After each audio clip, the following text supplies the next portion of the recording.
Application 2, une tige homogène de masse m égale 100 g, de longueur 50 cm, capable de tourner autour d'un axe fixe passant par son extrémité O. À l'équilibre, la tige est verticale. À partir de sa position d'équilibre verticale, on écarte la tige d'un angle de 60 degrés, puis on la lâche sans vitesse initiale, comme l'indique la figure ci-contre. Voici la tige homogène. À l'équilibre, elle est verticale. C'est la position d'équilibre verticale de la tige. Position d'équilibre verticale.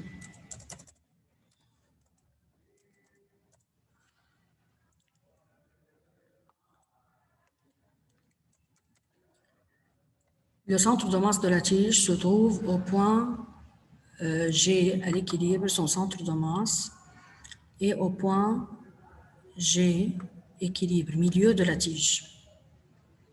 C'est le point qui s'appelle G, équilibre, qui est le milieu de la tige.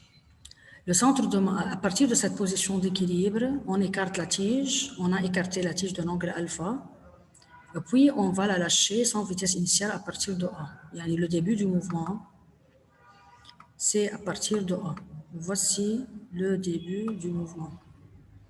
Ici, c'est T égale à 0. T0 égale 0. Aquí, T'0 égale à 0. Sans vitesse initiale. La première question, en appliquant le principe de la conservation de l'énergie mécanique, déterminer la vitesse de la tige lorsqu'elle est inclinée de 30 degrés avec la verticale. On va choisir le plan horizontal passant par la position d'équilibre verticale comme niveau de référence de l'énergie potentielle de pesanteur, puis déduire la vitesse du centre de masse de la tige à cet instant. Voici le niveau de référence de l'énergie potentielle de pesanteur, c'est le plan horizontal passant par GE. EPP égale à 0. EPP égale à 0. On va appliquer la conservation de l'énergie mécanique. Comment on applique la conservation de l'énergie mécanique? On vous dit que l'énergie mécanique à l'instant T1 égale à l'énergie mécanique à l'instant T2, c'est-à-dire l'énergie mécanique au point G1 du centre de masse G1, ici, c'est G1, est égale à l'énergie mécanique au point G2. L'énergie mécanique au point G1 est égale à EC1 plus EPP1. EC1 il est 0, là, nous sommes en vitesse initiale. EPP1, on abaisse la perpendiculaire de G1 sur le niveau de référence. Voici la perpendiculaire. C'est la perpendiculaire du point G1, c'est-à-dire c'est la hauteur H1. H1. À quoi est égal H1? Pour déterminer H1, on abaisse la perpendiculaire de G1 sur la verticale. Ça, c'est le point I. I. La hauteur H1, c'est la distance IGE. Comment on détermine IGE? OGE, OGE, moins OI. OI. Donc, H1 est égal à OGE moins OI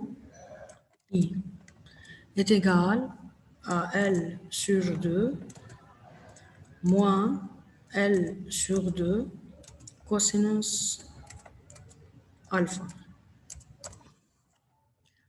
Parce que la distance ici, OI, est adjacent à alpha. Elle est égale à l'hypoténuse fois cosinus alpha, c'est-à-dire L sur 2 moins L sur 2 cosinus alpha. بالنسبة la hauteur H2, de la même façon, c'est OGE moins OJ. C'est le point J. C'est J.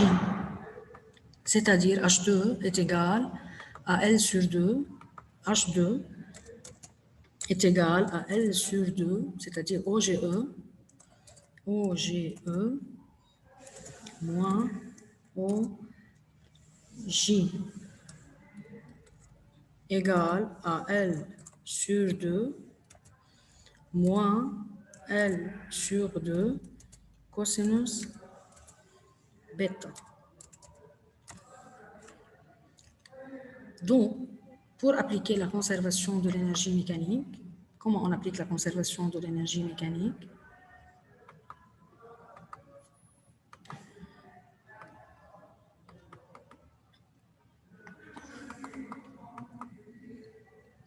Conservation de l'énergie mécanique entre A et B. EMA égale EMB. EMA égale EMB. Comment on l'applique?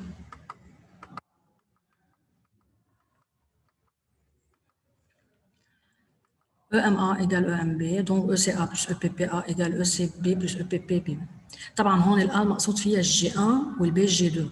C'est-à-dire 1 demi I θ prime 0 carré parce que c'est une tige en rotation, plus MGH1 لأنه au-dessus du niveau de référence égale 1 demi I θ prime final carré plus MGH2. 1 demi I θ prime 0 carré est égal à 0. Le H1 هي OGE moins OG1 cosinus alpha est égal à 1 demi I θ prime final au carré plus mg facteur OGE moins OG2 cosinus bêta.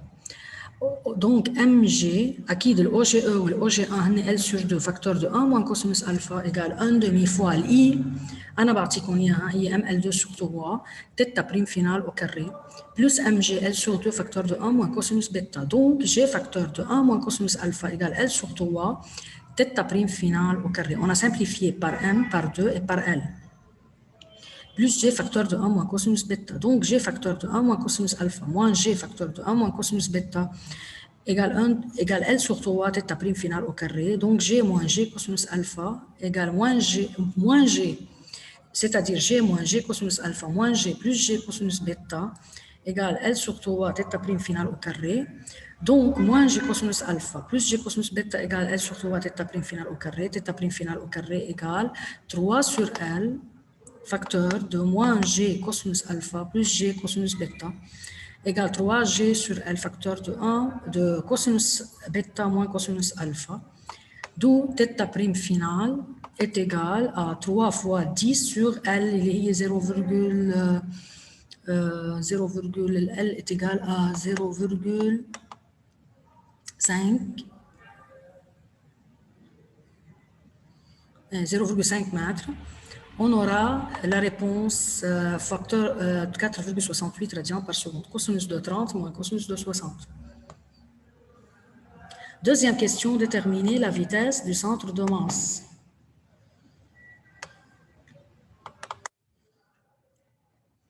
V de G2 est égal à la distance OG2, qui est R fois θ prime. D'après la relation V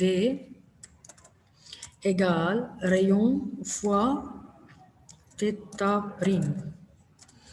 Vitesse linéaire égale rayon fois vitesse angulaire. Rayon هو L sur 2 fois θ prime, c'est-à-dire 0,5 sur 2 fois 4,18, on aura 1,045 mètres par seconde.